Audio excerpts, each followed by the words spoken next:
เนี่ยทำไมร้านทำไมสวัสดีครับสวัสดีครับสวัสดีครับใช่ครับผมขอสัมภาษณ์คุณหน่อยครับคุณเกิดเรื่องที่เมื่อคืนคุณเมาหรือไม่ฮะหากแตกจริงไหมครับจริงครับว้าคุณตรงมากเลยนะครับคุณตรงมากเลยนะครับรู้สึกยังไงบ้างครับ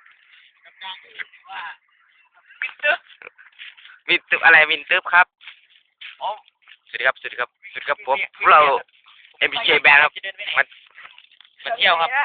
MBK Band เที่ยวครับแม่ให้มาครับเราเป็น MBK แม่ให้มาครับ สวัสดีครับแม่บังคับมาอย่างเดียวทะเลฮะเอาตังค์มาครับ50 บาทโตแล้วจบป.จะจบม.6แล้วครับ